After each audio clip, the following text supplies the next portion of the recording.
Do you spend a ton of time making a great YouTube video between filming and editing, but then your thumbnail is just kind of an afterthought that you put together in 10 minutes?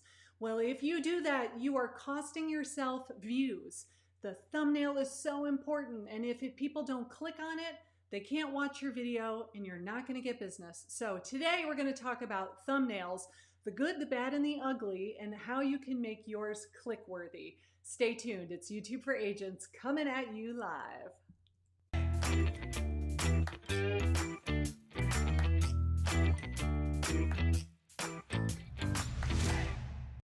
Welcome back, everybody. I am Karin Carr with YouTube for Agents, where I help real estate agents get more business, more clients, closings, and commission checks by making free YouTube videos. So are you making lots of YouTube videos yet? I hope that you are. I want to hear from you in the comments. How many of you are making YouTube videos consistently? And that is the key, right? We're doing it consistently. So let me know if you are being consistent with your YouTube content. Because I talk to a lot of agents who want to be making video, but they always have a reason why they just can't do it. And I was talking with somebody yesterday. She's only made a handful of videos in close to a year and had all these reasons why, but here's what I say to that. You can either have excuses or you can have results, but you can't have both. Now, is it time consuming? Hell yeah, it's time consuming. It's really hard, but is it worth it? I don't know. If you're getting leads every single day, you tell me, is it worth the time spent to make some YouTube videos?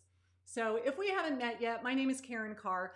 I am your hostess with the mostest, and I am the author of YouTube for Real Estate Agents, Learn How to Get Free Real Estate Leads and Never Cold Call Again. Booyah! Before we get started, let's have a word from our sponsor, the YouTube for Agents Facebook group. Take it away, Johnny. If you're into making videos and want to get ideas, inspiration, advice, and feedback, this is the group for you. Just search on Facebook for YouTube for Real Estate Agents and join 5,000 of your closest and coolest friends. Back to you, Karin. That was not Johnny, but that sounds like a good announcer name, right? That was actually my husband. Thank you for recording that. I think that's hilarious. Every time I hear it, I laugh.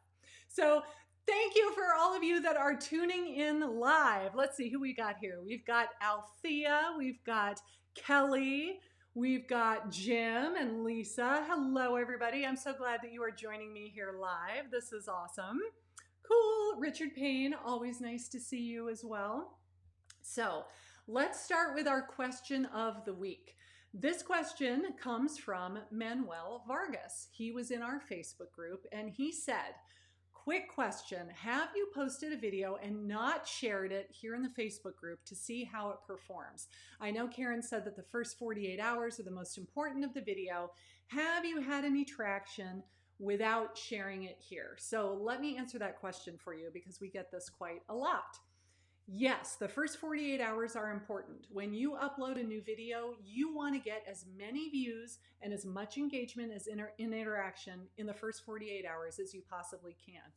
But, and here's the rub, you don't want all of those views to be from real estate agents because otherwise you are training the YouTube algorithm to put your content in front of agents, and that is not what we want. So rather than sharing your video in a whole bunch of different real estate groups, what if you shared them in local groups? Maybe you've got some buy-sell groups in your area or mommy groups or other groups on Facebook that have to do with your local area that are around a specific interest perhaps. You could share it on Pinterest. You could share it on Google My Business. You can share it on your Facebook personal profile and your business page and your Instagram. You can share it everywhere you want. I find that everything that's like a search engine works very well. So Google My Business and Pinterest, I put it on my website, I put it in my blog. You can email it out to your whole database, but what I don't do anymore is share it in all of my real estate Facebook groups. Yes, you'll get a lot of views, but you're gonna start getting your content being shown to people that are not going to buy or sell a house with you. Like your real estate peers are not going to give you business. Maybe you'll get referrals, but that's a whole different strategy. So that would be my recommendation. if you are a brand new channel and you're just trying to get any views at all and you're trying to get subscribers, feel free to share some of your videos in the various groups and get feedback and eyeballs and all the things. But you don't want to do that with every single video forever and ever. I would say by the time you get to 100 subscribers and now you've got your own custom URL, it's time to cut the apron strings. You want the algorithm to show your content to people that are going to hire you for your services, because that's the goal, right? So that was a really good question. Thank you, Manuel, for bringing that up. So now let's get to today's training topic. We're going to talk about 5 reasons why your thumbnails are not getting clicked. I asked the people in my Facebook group who would like to volunteer to be a guinea pig and let me review their thumbnails. So let's take a look at several examples, and we're going to see the good, the bad, and the ugly.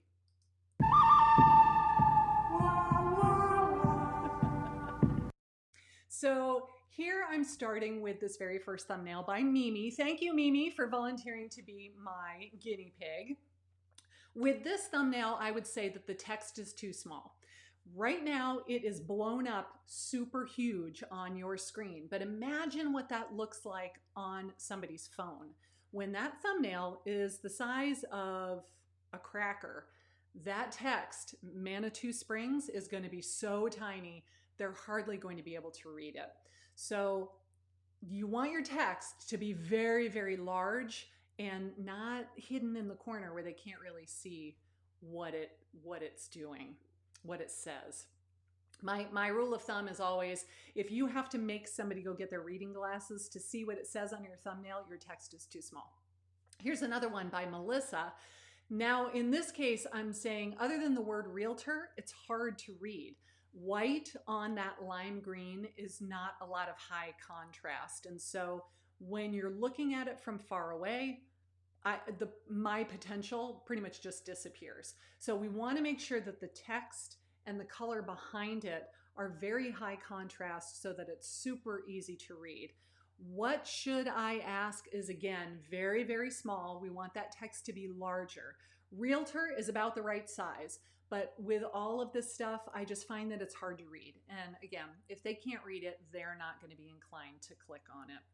So the first 2 suggestions I have is that the text needs to be very large, very easy to read, high contrast colors. So let me go look in the comments and see some comments and some questions that I might be able to answer for you.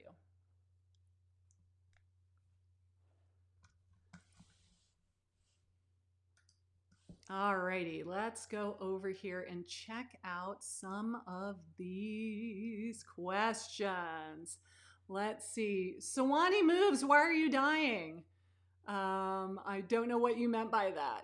Cool. Hello, excited to be here. Awesome, awesome, awesome. Let's see. All right. So Kelly says, just beginning, but I have a goal to post every week. It's a lot to learn, but I'm getting there. I'm so glad to hear it. Once a week, I think, is the ideal. You can do more than once a week, but it's so hard to maintain. But if you do less than once a week, you're just not going to see a lot of growth and you're not going to have a lot of momentum. Like if you make 1 video a month, for example, you're not ever going to get much better because you're not practicing more frequently. Once a week seems to be the ideal. You're doing it enough that you're getting lots of practice. You're going to gain momentum. You're going to see growth with the channel. I highly encourage you to do it. Cool. Nicole says, many people are using their faces in the thumbnail. Is that necessary? I'm so glad you asked because that is what we're going to talk about next. So let me go back to sharing my screen again. And let's close this comment. Alrighty, so now let's go and look at the next one. I think it's this one right here. It is Julius. And he has this thumbnail right here. I love the colors. I love the high contrast. However, his photo is teeny weeny.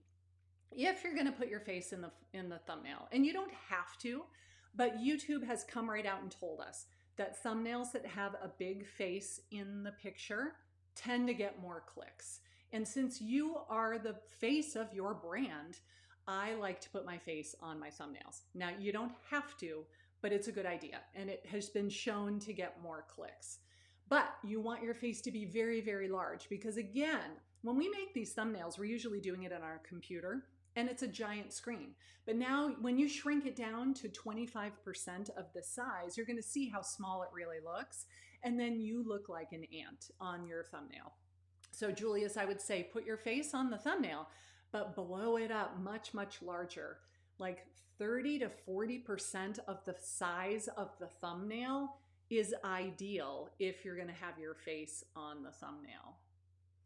Mistake number 4 that I see a lot is repeating the title of your video on the thumbnail. Now, both of these thumbnails look really good. So Victor and Brian, you both did an excellent job. And the thumbnails are very eye-catching. The text is easy to read. Victor, your photo is nice and large, but we don't want to repeat the title of the video on the thumbnail itself. The text that goes on the thumbnail should instead support what the video is about and inspire some sort of curiosity or create some tension where they're just like, oh, I gotta click on this and find out what they're gonna say. So Victor, your video was curb appeal on a budget. What if the text on your thumbnail was something like $10 tips or less than $500 or something like that? So you're telling them something that you're going to talk about in the video that's driving their curiosity so that they want to click on the video and find out what you're going to talk about. Brian, you just have too much text. Again, we want to have far less text, larger font size. It's very easy to read, I will give you that. And I love how you outlined yourself on your photo. But instead of saying the top 10 things to know before moving to Boise, Idaho, it might be something like, what's it like here? Should I do it? Should I pull the trigger? Should I move? Something along those lines. So again, we are inspiring curiosity, making them want to click, and then we are encouraging them to do so, but not repeating what is on the thumbnail itself.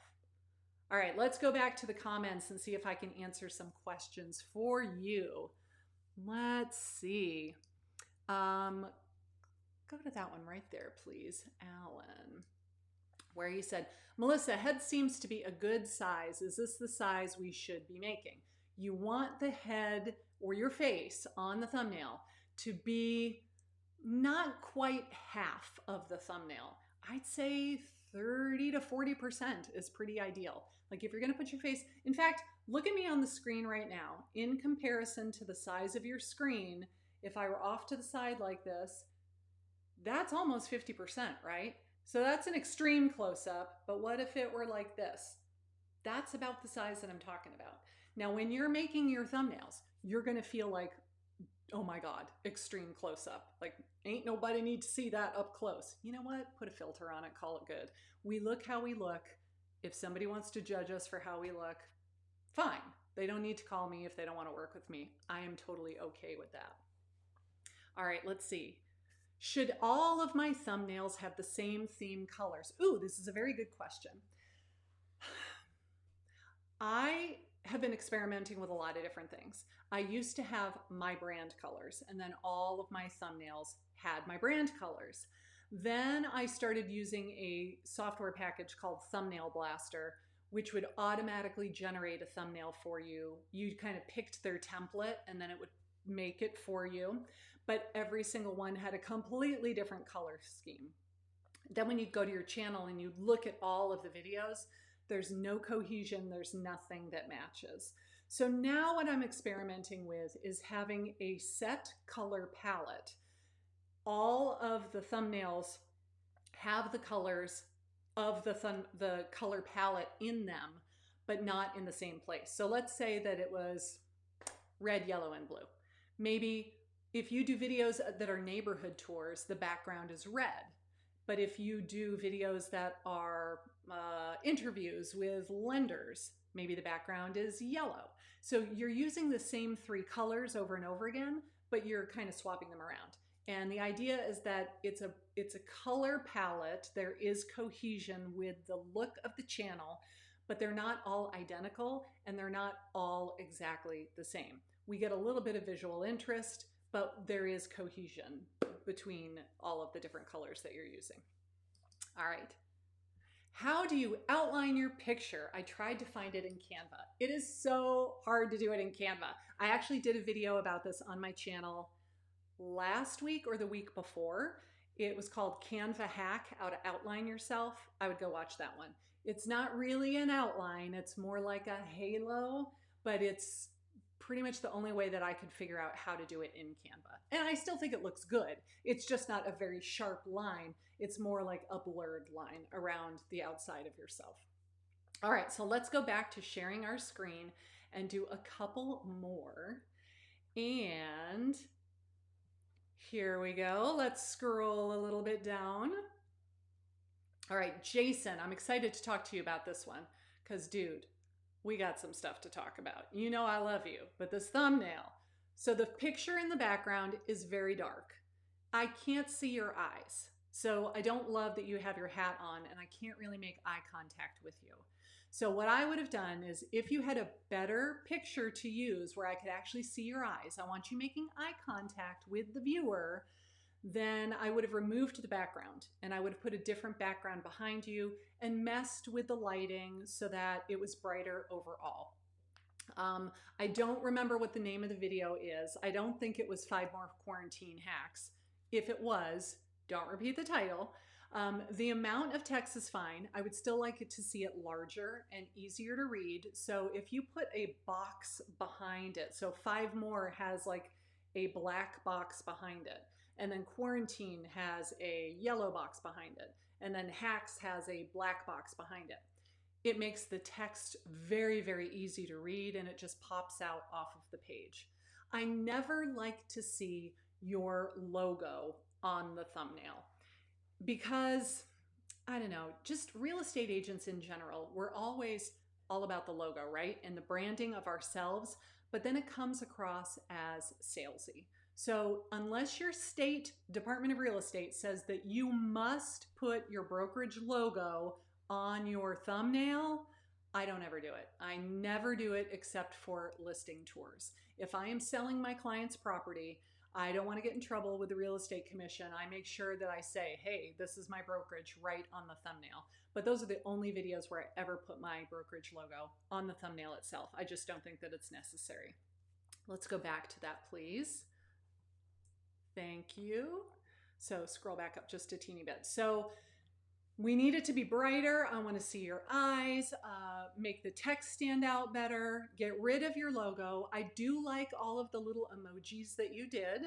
However, like, I don't know exactly what we're talking about. Like, there's a tree and a dog. So like for Quarantine Hacks, is that about gardening? I don't really understand where the emojis came in to the topic at hand. Now, if you're talking about all 3 of those things and they were specifically chosen for that purpose, then cool. But right now, the overall effect is it's just very busy. It's hard to read. I can't see you. It's not going to really inspire the click, unfortunately. So now let's go down and look at some really awful. This is one of my very earliest videos. So the photo in the back is terrible. It was exactly like what I just got on your case about, Jason, where I took a still frame from the video. It's dark. I've got my logo in the corner, and then I put the script font, which is not all that easy to read, right across the middle of my face. And then I put another picture of myself on the thumbnail because, hey, the giant head in the middle was not enough. Apparently, I needed a headshot too. This is a terrible, terrible thumbnail. I now know better, but I just want to show you that even me, I have some pretty crappy thumbnails in my history too. So let me give you some encouragement that we all start out crappy and we get better over time, right? All right, let's look at some more comments and see if there are more questions that I can answer for you. Let's see. So we read that one. How do I outline my picture? Natalia, so you're always repeating the video title. Yep, a lot of people do that, and I gotta say, at the very beginning, I did too. I thought that's what we were supposed to do. But your titles can get pretty long, and then eventually they don't fit. And why be redundant? Think about it. If somebody does a search on YouTube, when they do their search and the search results pop up, the very first thing they see is the title and the thumbnail. So do they need to be the exact same thing? No. It should have a compelling title and a compelling thumbnail that will win you the click, because that's the whole goal, right? We want them to click on the thing in order to even watch our video in the first place. All right. Oh, Alan says Superimpose X. So it's actually Superimpose X. There's a typo in there, POSE, and it's an app for your phone.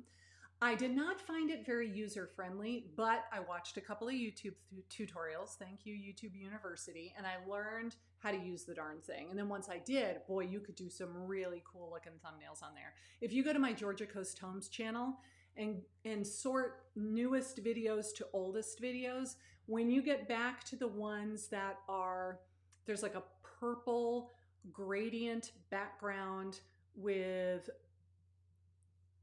I don't know how to describe it. Look for thumbnails I made about a year ago. That's, I think, when I was doing it. And those were made with Superimpose X, and I really like how those look. I think they were pretty cool. All right, so now let's go to, oh wait, there's a good one. What would you, click on Robert Noel, please. What would you recommend wearing in the video? Would you wear a hat? Sure, why not? Do you always wear a hat? Is a hat part of your persona? If you wear a hat, that's fine.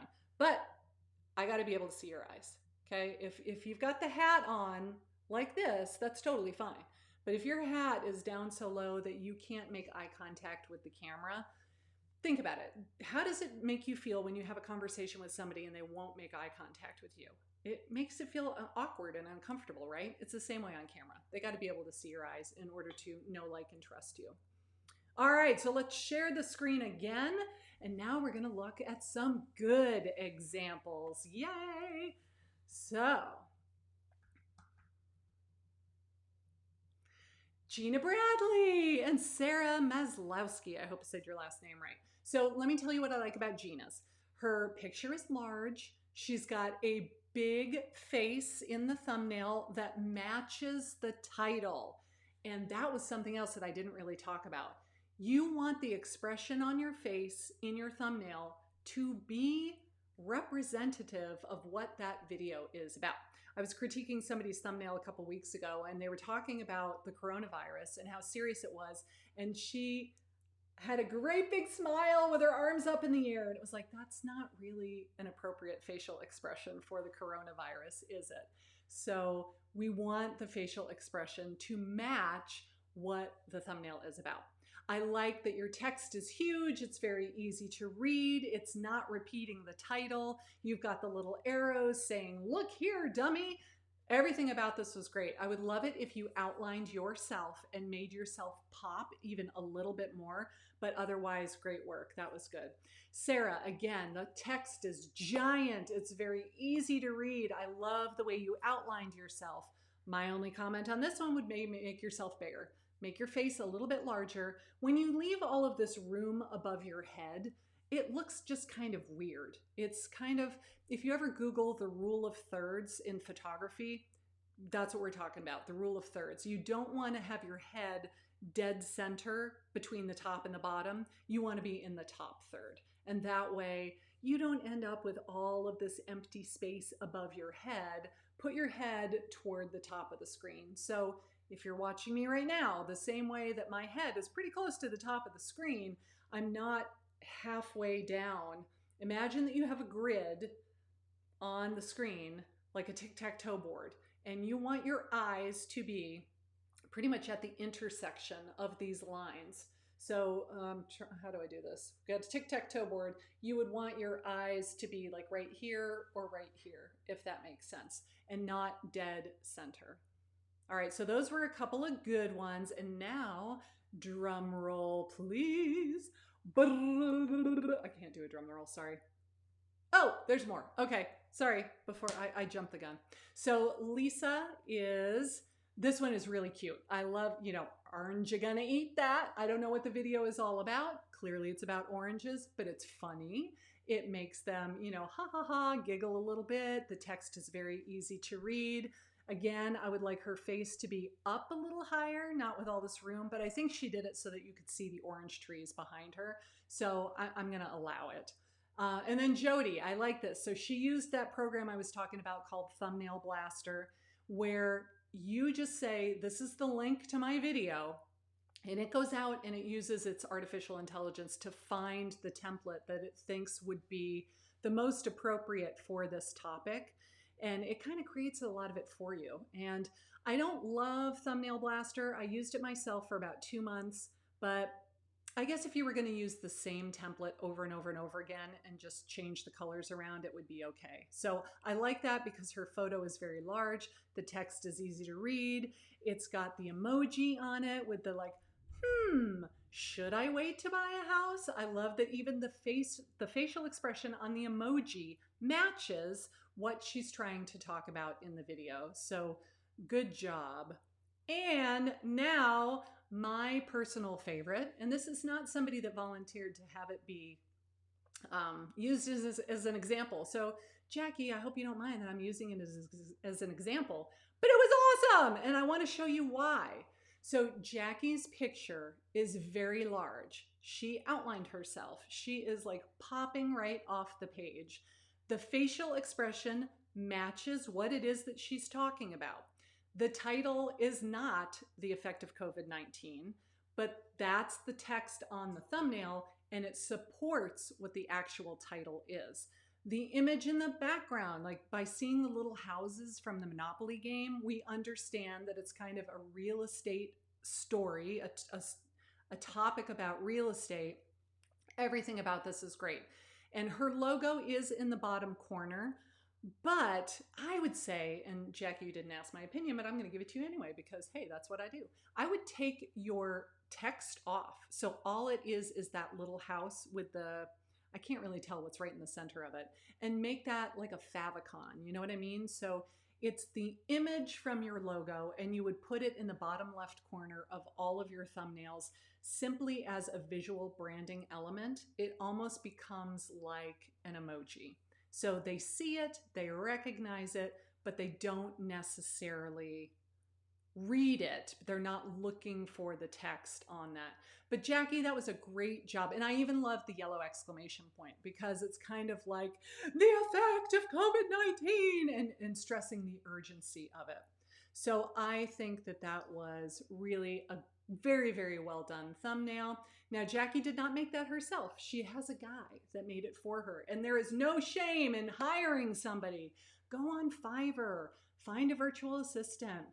If you've got somebody's friend's son who's going to the College of Art and Design and will make you a bunch of thumbnails, there is no shame in hiring that stuff out. In fact, sometimes it's a lot easier to just pay somebody $5 and come back with a thumbnail that looks amazing. Because here's the deal with the thumbnail.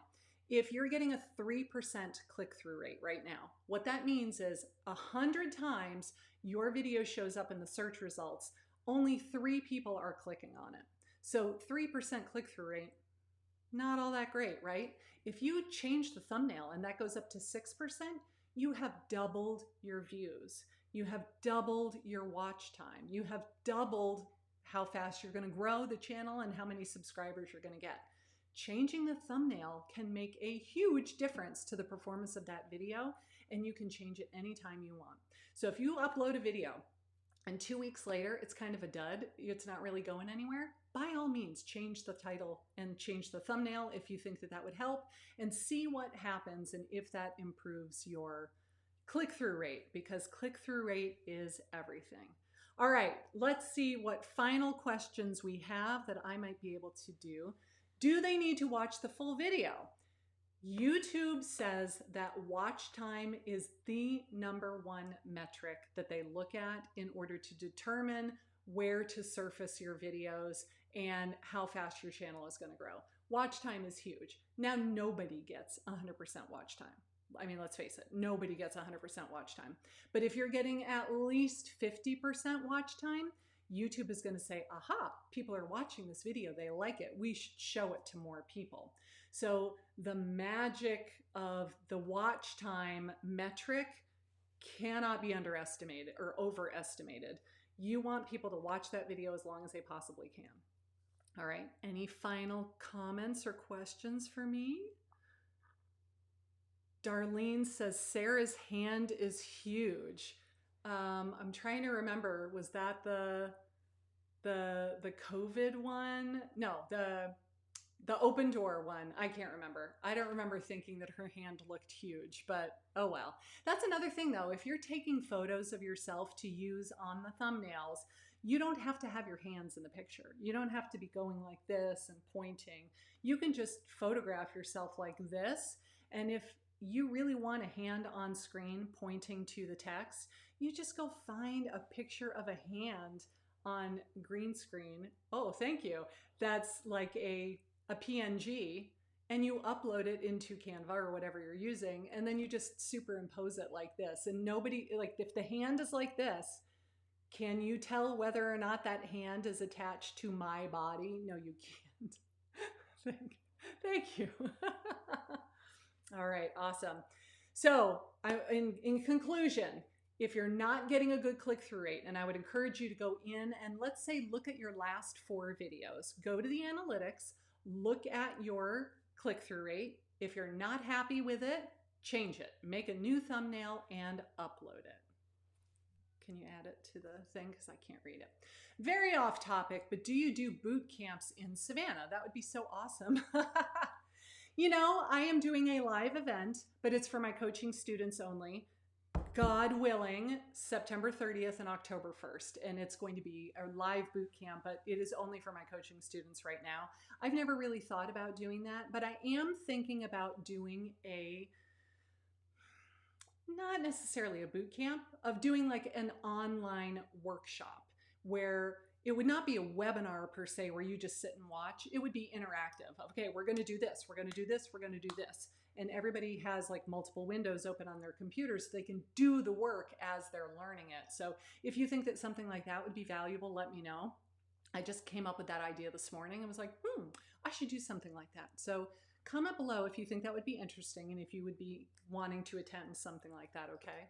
Cool. Michael, Michael just joined my program yesterday or the day before. Welcome, just starting out. How important are the thumbnails? Oh, they're so important.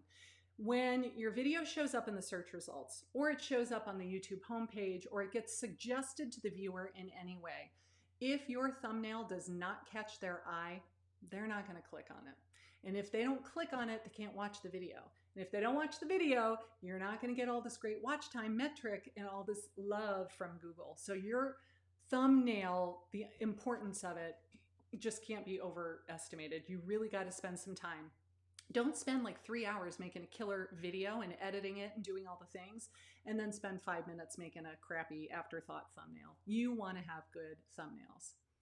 Natalia, do you recommend doing that for old videos with low likes? Yes, absolutely. So if you have a video that you think was a pretty good video, but it's just not getting a good click-through rate, by all means, go back and change the thumbnail. There's no reason why you can't, and it can only make it better. If it's already not performing the way you want it to, there's not going to be any harm by changing it. And if you change it and there's no difference, okay, well, maybe it really wasn't the thumbnail. Maybe it was the title. Maybe the title wasn't that exciting. Or maybe it was just on a topic that didn't really appeal to a lot of people. But changing the thumbnail would probably be the first thing that I did, okay? What do you use to create thumbnails? I love Canva and I love hiring people on Fiverr. Those are my 2 choices. I used to use PicMonkey. Then I started using Canva. We already talked about Superimpose X, which is an app for your phone. I do like that one as well. Honestly, it really doesn't matter what you use as long as it's something. I mean, you can use Photoshop if you want to.